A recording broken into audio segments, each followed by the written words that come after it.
কি হুয়া গুগলে চোরের দল লিখলে আসছে আর্জেন্টিনা। এই নিয়ে সমর্থকদের মধ্যে চলছে পাল্টাপাল্টি তর্ক বিতর্ক। আর্জেন্টিনা ফ্যানরা বলছে 7 আপ লিখলেও তো ব্রাজিল আসতেছে, কিন্তু আসলে কেন চোরের দল লিখলে আর্জেন্টিনা আসছে বা 7 আপ লিখলে ব্রাজিল আসছে সেটা কি কেউ জানেন? আর আসলেই কি আর্জেন্টিনাকে চোরের দল বলা যায়? আসুন একটু দেখে নেওয়া যাক। সোশ্যাল মিডিয়াতে মিশরের ম্যাচের পর থেকে আর্জেন্টিনা বিরোধীরা ফেসবুকে, টুইটারে, টিকটকে সব জায়গায় শুধু একটা কথাই লিখে বেড়াচ্ছেন। এই কথা বলে আর্জেন্টিনা বিরোধীরা আসলে আর্জেন্টিনাকে ট্রল বা বেন্টার করার ট্রাই করেন। এখন আমরা প্রায় সবাই জানি গুগল চলে অ্যালগোরিদমের উপর।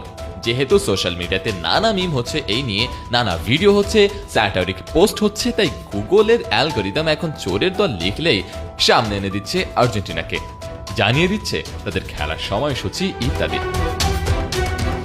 এবার আপনার বুঝতে সুবিধা হবে যে কেন 7 আপ লিখলে আসছে ব্রাজিল। কারণ 2014 সালের পর থেকেই আর্জেন্টিনা ফ্যানদের সবচেয়ে বড় ট্রলের জায়গা ছিল ব্রাজিলদের 7 গোল খাওয়া।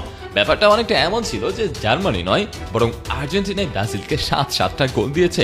2022 সালে বিশ্বকাপ জয়ের আগ পর্যন্ত আর্জেন্টাইন ফ্যানদের সবচেয়ে বড় হাতিয়ার ছিল এই 7 আপ। এই এক শব্দ বলেই তারা ব্রাজিল দলদের থামিয়ে দিতে পারতেন, তর্ক জিতে যেতে পারতেন। আর এই নিয়ে সোশ্যাল মিডিয়ায় প্রচুর মিম এসেছে, প্রচুর পোস্ট হয়েছে। আর তাই গুগলের অ্যালগোরিদম এখন 7 আপ লিখলেই সামনে নিয়ে আসছে ব্রাজিলের নাম। তাই আশা করছি যে এটা বুঝতে পেরেছেন যে চোরের দল বা 7 আপ আসলে পুরোটাই অ্যালগোরিদমের খেলা। এখন আসি আর্জেন্টিনাকে এই বিশ্বকাপে কেন চোরের দল হিসেবে ট্রল খেতে হচ্ছে তা নিয়ে। এই বিশ্বকাপে কিছু সিদ্ধান্ত নিয়ে তর্ক বিতর্ক হয়েছে বা হচ্ছে। সবচেয়ে বড় বিতর্ক ছিল ডোনাল্ড ট্রাম্পের কথা শুনে ফিফা যেদিন আমেরিকান খেলোয়াড়ের লাল কার্ড বাতিল করে দিলেন। এরপর থেকেই ফিফার উপর থেকে মানুষের যে আস্থা ছিল তা উঠে গিয়েছে। আর একবার যদি কারো উপর থেকে বিশ্বাস উঠে যায় তাহলে আর কোনো কিছুই আসলে মানুষকে শান্তি এনে দিতে পারে না। মানুষ তার সব কিছুতেই দোষ খুঁজে পায়। ফিফার ক্ষেত্রেও ঠিক সেটাই হয়েছে।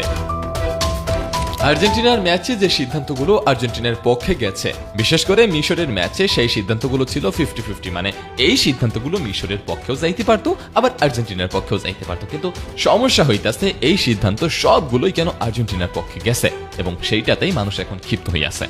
এই নিয়ে তর্ক হচ্ছে, আর তর্ক হবে নাই বা কেন? আগেই বলেছি সিদ্ধান্তগুলো ছিল 50-50, মানে আমার 50 আপনার 50, আমি আমার 50 নিয়ে যুক্তি দিব, আপনি আপনার 50 নিয়ে যুক্তি দিবেন। মানে দুই দলের কাছে এখন যুক্তি আছে, প্রমাণ আছে, ঐতিহাসিক দলিল আছে।